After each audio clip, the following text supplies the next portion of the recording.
Chief, why are you here? You cannot be doing this. I really laughed.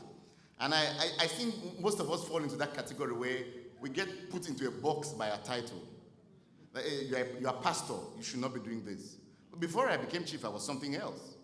Before I became chief, I was a man.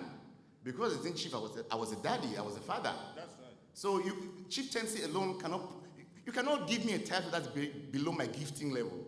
I'm gifted beyond chieftaincy. And so don't put me at a category, don't box me into a place where my ambitions and my gifting is far more than that. Because even, I've told people that everybody wants to be a medical doctor, everybody wants to be a pilot, but a medical doctor needs a plumber. A pilot needs a carpenter. And even the prime minister needs a cook. So in life, you have to find out what place you belong and do it better than anybody else. The famous story I used to tell, and I'm telling this to the youth, I'm going to tell you about this story before I get into the crux of the matter. There were two gentlemen in the world who made the cars that we drive today very, very popular. The steam engine was invented by somebody who died a long time ago, and then there's somebody in America called Ford who invented the Ford car. He didn't really invent the Ford car. What he did was he industrialized the manufacturing of cars so that cars could be mass-produced, and so cars started being produced en masse. But there was some other strategic person who really made a difference in cars. There's a famous car that the Queen and the King drive. It's called Rolls-Royce. It was made by two people. One was William Royce, and then the other one was Mr. Rolls.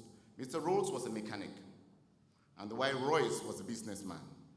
The mechanics, when they invented the car, Mr. Rolls said, you know, I really like cars, but they are very noisy. They make too much noise. How is it that I can work on this car to make it such that we add something called the catalytic converter and exhaust cylinder so that the car starts making less noise? Mr. Rolls worked very hard. They said that there were times when some of his mechanics in the shop came to meet him sleeping on the chair in his garage to give him milk and bread to eat so that he doesn't die, because he worked 24 hours a day. But today, the Rolls-Royce, this is not somebody who went to school. He was just a regular mechanic.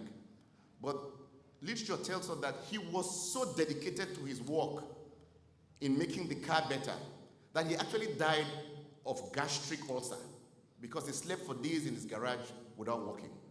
But today because of his hard work, he made the best car in the world called Rolls-Royce. That's what the Queen and the King drive. You've heard of Rolls-Royce as one of the most luxurious cars in the world. In fact, all plane engines in the world are made by Rolls-Royce. They call them Rolls-Royce jet engines because they wanted an engine that was dependable. They wanted an engine made by somebody that they trusted. And so if pilots go into an airplane and they find out the engine of the plane is not a Rolls-Royce engine, they ask for a recheck of the engine before they fly. Mr. Rolls was a mechanic. He was not in a business, he was a regular man like you, but he was much more dedicated to his work.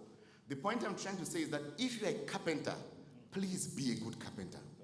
Be the kind of carpenter that people in Moya would drive all the way to Tico to look for you, because you do your job better than anybody else.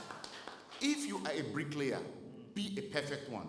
Be like a bricklayer that there was a man who used to work for my father. His name was Geweruka. Those who have lived in Boya would know him.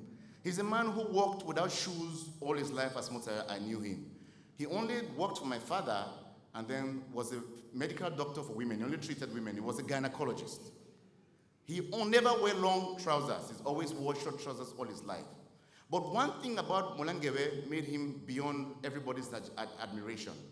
If you came to my father's compound and you saw how Molangewe picked grass, when he finished weeding my father's garden, you will know that only Ngeweruka could have done that. He did his job better than anybody else.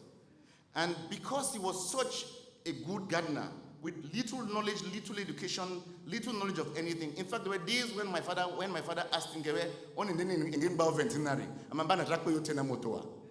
he refused to enter the car until he died.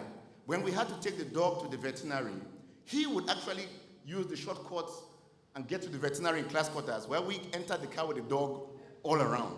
But he did his job better than anybody else. And even in his job of treating women for barrenness, there were people who left Oku to come and meet Geweruka because he did his job better than anybody else. And so if you are a good medicine man, Whether you are in Oku or in Bangem, people will come and look for you. And that's what I want to tell you all, younger people.